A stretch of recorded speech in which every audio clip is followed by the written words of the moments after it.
Hello दोस्तों, आज के इस वीडियो के माध्यम से एक बार फिर हम आपके पास प्रेजेंट हो चुके हैं। दोस्तों, इस वीडियो में बिहार तकनीकी सेवा आयोग की तरफ से एक्सरे टेक्नीशियन का जो यहाँ पर वैकेंसीज निकाली गई है उसका मेरिट किस आधार पर बनेंगे उसके रिगार्डिंग अपडेट देंगे। कट ऑफ क्या जाने वाला है, ये कट ऑफ के रिगार्डिंग भी आपको मूल रूप से यहाँ पर जानकारी मिलेगा। साथ ही दोस्तों, संविदा पर कितने कैंडिडेट यहाँ पर बिहार में जॉब कर रहे हैं उसके बारे में भी आपको जानकारी मिलेंगे और फाइनल रिजल्ट कब तक आएंगे, फाइनल रिजल्ट के रिगार्डिंग भी आपको अपडेट मिलने वाला है। तो पूरी कंप्लीट जानकारी के लिए इस वीडियो के अंत तक बने रहें। दोस्त, एक छोटी सी रिक्वेस्ट करूंगा कि आप लोग वीडियो को पूरा देखा कीजिए, जिससे कि आपके माइंड का कोई भी डाउट हो तो वो कंप्लीट हो सके। और वीडियो अच्छा लगेगा तो चैनल को जरूर रूप से सब्सक्राइब करिएगा। तो मेरे प्यारे दोस्तों, मैं आ चुका हूं यहाँ पर एक एक पॉइंट को डिस्कशन करने के लिए। आप हर पॉइंट को देखिएगा, चूँकि यहाँ पर जो भी मैं दिखाने वाला हूँ हर एक पॉइंट में एक एक यहाँ पर कुछ न कुछ छुपा हुआ है। दोस्तों, सबसे पहले बीटीएससी एक्सरे टेक्नीशियन का कट ऑफ से रिलेटेड पूरी जानकारी कंप्लीट होगा, तो हर पॉइंट को देखना आपके लिए बिल्कुल ज़रूरी है। मैं यहाँ सीट डिटेल्स दिखा देता हूँ। पहले सीट डिटेल्स जानना ज़रूरी है, जैसे कि सारे कैंडिडेट को मालूम होगा पहले से भी। जनरल कैटेगरी में 310 सीट रखा गया है, ईडब्ल्यूएस में 78, एससी में 134, एसटी में 08, ईबीसी में 153। नीचे चलेंगे बीसी कैटेगरी, तो बीसी में 97 और बीसी वुमेन के लिए रिजर्व है 23। ये सारे सीटों को मिला करके बात करेंगे तो 493 सीट होता है, और टोटल सीट बात करोगे जनरल मिलाकर के भी तो 803 सीट होते हैं। दोस्तों, हमने ये इसलिए लिखा है कि बता दूं कि जनरल कैटेगरी की 310 सीट हैं, और यहाँ पर जो संविदा कर्मी हैं, जो संविदा वाले मेरे भाई बहन हैं, जो सारे संविदा वाले कर्मी 250 से 300 की संख्या में पूरे बिहार राज्य के अंतर्गत। ये एक संभावित डाटा है, पूरे कंप्लीट डाटा मेरे सामने नहीं आ पाया है, लेकिन 250 से 350 के बीच ही हैं यहाँ पर संविदा वाले। तो अब यहाँ पर मैं संविदा वाले जनरल के सामने इसलिए लिख रखा है चूँकि संविदा वाले का मार्क्स ज़्यादा होंगे, चूँकि वो लोग संविदा पर कार्य कर रहे हैं तो उन लोगों का पॉइंट ज़्यादा होगा। तो बिल्कुल रूप से ये सारे कैंडिडेट का मार्क्स ज़्यादा होगा तो ज़्यादा कट ऑफ पार करेंगे, यानी कि जनरल वाला कट ऑफ पार कर देंगे। अगर जनरल वाला कट ऑफ पार करेंगे तो ये सारे जनरल कैटेगरी में आ जाएंगे। इसीलिए यहाँ पर 250 से 300 सीट जो है सिर्फ जनरल कैटेगरी के खाएंगे ये सारे संविदा वाले मेरे ब्रोदर। तो ये संविदा वाले कैंडिडेट के लिए ये सीट रिजर्व छोड़ देंगे। अब दोस्तों, इधर का कैटेगरी का आओगे, EWS, SC, ST, EBC, BC category का तो 493 सीट होता है। ये 493 सीट फ्रेशर कैंडिडेट से भरे जाएंगे। अब आप लोग समझ गए होंगे कि फ्रेशर के लिए कितनी वैकेंसी है यहाँ पर, और यहाँ पर जनरल कैटेगरी का जो संविदा वाले के लिए है वहाँ पर कितनी सीटें हैं। तो ये सीट डिटेल्स आप हमें लग रहा है कि समझ पा रहे होंगे। अब दोस्तों, मैं आपको ले चलता हूँ एक कैलकुलेशन की तरफ। कैलकुलेशन मैं ये आपको दिखाऊंगा, फिर कट ऑफ आपको समझ में आएगा। कैलकुलेशन बिल्कुल रूप से समझेंगे कि अंक यानी अंक की गणना कैसे करेंगे। पॉइंट का जो गणना होगा, अंक का गणना, उसको कैसे हम लोग उसका कैलकुलेशन करते हैं। एक एग्जाम्पल देंगे, मैं 4 एग्जाम्पल दूंगा, चारों एग्जाम्पल को गौर से समझिएगा। 4 एग्जाम्पल पे ही आप सारा बात समझ में आ पाएगा। सबसे पहले दोस्तों मैं बताऊँगा कि अंक का जो पॉइंट का कैलकुलेशन होगा उसका यहाँ पर देख लेना। एग्जाम्पल 1 में मैं बताने जा रहा हूँ। मान लो किसी कैंडिडेट के पास इंटर में 60% मार्क है, इंटर में 60% मार्क है, तो 60% मार्क है तो उसको 0.3 से गुना करेंगे तो 18 नंबर आ जाएगा, 18 अंक आ जाएगा। और एक्सराय में अगर डिप्लोमा किया है, एक्सराय का मतलब एक्सराय डिप्लोमा में 80% मार्क है, तो 80 में 2.5 से गुना करेंगे तो 20 आ जाएगा। अब इन दोनों को आप लोग ऐड करोगे तो 38 आ जाएगा। यानी कि सिर्फ इंटर किया है और एक्सरे में डिप्लोमा किया है कैंडिडेट, तो उसको यहाँ पर 38 नंबर मिल जाएंगे। तो ये 38 उसका अंक हो गया, आप समझ पा रहे होंगे।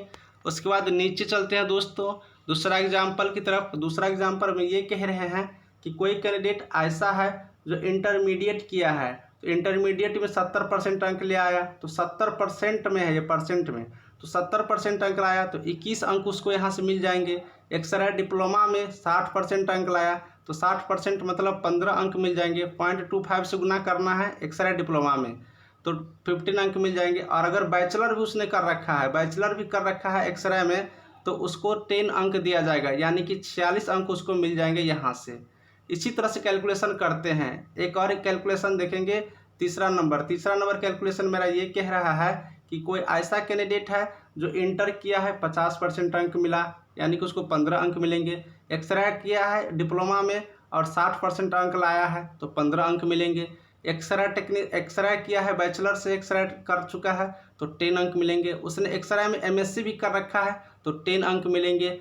और अगर 2 ईयर एक्सपीरियंस है तो उसको 1 ईयर का 5 वर्ष दिया जाता है तो 2 ईयर का 10 अंक हो जाएंगे। इस तरह से ये कैंडिडेट को 60 अंक यहाँ से प्राप्त हो जाएंगे। तो इतना डिग्री होने के बाद दोस्तों मैं यहाँ पर कंफर्म कर दूँ कि इंटरमीडिएट में 0.3 से गुना करना है, एक्सरे डिप्लोमा में 2.5 से, अगर बैचलर किए हो तो सीधा 10 अंक मिल जाएंगे, एमएससी किए हो तो सीधा 10 अंक मिल जाएंगे। और 1 साल के एक्सपीरियंस में 5 अंक का गुना करेंगे, अगर 2 साल है तो 2 से गुना किए तो 10 अंक। इस तरह से 60 अंक हो गया।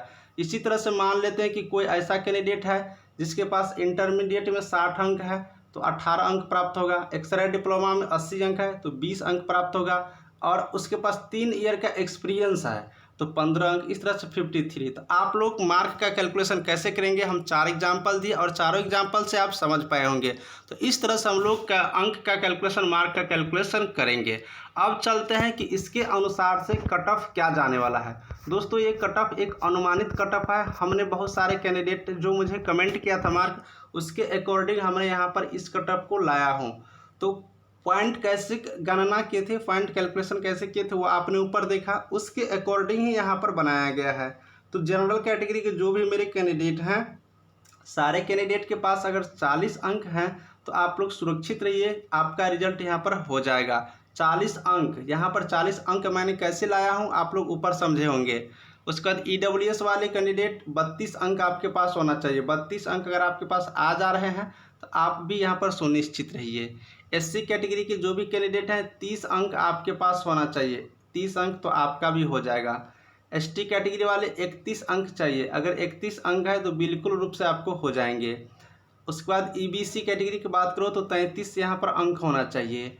बीसी कैटेगरी की बात करोगे तो 36 अंक होना चाहिए। और बीसी में वुमेन की बात करोगे तो 30 अंक यहाँ पर होना चाहिए। दोस्तों ये जो अंक का कैलकुलेशन है इससे ज़्यादा आप लोग को कट ऑफ नहीं जाने वाला है। ये बहुत मतलब कैलकुलेशन करने के बाद, रिसर्च करने के बाद हमने बनाया है। अब डिपेंड करता है कि बीटीएससी क्या निकालती है, लेकिन इससे ज़्यादा नहीं जाएगा, ये बात आप लोग कन्फर्म रहिएगा। अब दोस्तों मैं बताऊंगा एक पॉइंट और कि काउंसलिंग में आखिर कितने बच्चे को बुलाए जाएंगे। चूँकि ये काउंसलिंग के लिए कट ऑफ है, मेरिट लिस्ट के लिए नहीं है, काउंसलिंग के लिए कट ऑफ है। तो काउंसलिंग में कितने स्टूडेंटों को बुलाया जाएगा। काउंसलिंग में मैं बता दूं कि 1.5% गुना, ठीक है। 803 सीट है तो इसको 1.5 गुना कर दीजिएगा।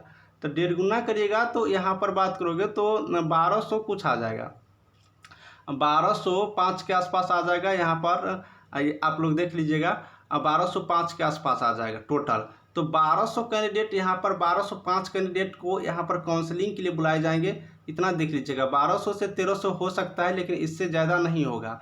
1200 से 1300 के बीच ही काउंसलिंग के लिए बुलाए जाएंगे, ठीक है। तो आपने अपना यहाँ पर कट ऑफ देख लिया सारे पॉइंट में, और पॉइंट कैलकुलेशन देख लिया, किन कैंडिडेट को संविदा में रखा जाएगा, कितने संविदा वाले मेरे भाई हैं, सारी चीज़ आपने देख लिया। तो फ्रेंड्स उम्मीद करते हैं कि वीडियो आपको अच्छा लगा होगा। और दोस्तों मेरे लिए शेयर करो वीडियो यार, जितना शेयर करोगे उतना मुझे भी एनर्जेटिक मिलता है कि मैं आपके लिए वीडियो बनाऊं। चलिए वीडियो को लास्ट करता हूं और उम्मीद करता हूं कि मेरी इस वीडियो को शेयर करेंगे। लिंक डिस्क्रिप्शन में है दोस्तों मोटिवेटर वीडियो का, उस पर भी मैं आप वर्क कर रहा हूं, बिल्कुल रूप से आप लोग वो भी देखिएगा। वीडियो अच्छा लगा तो चैनल को सब्सक्राइब करिएगा। मिलेंगे नेक्स्ट वीडियो में, बाय बाय।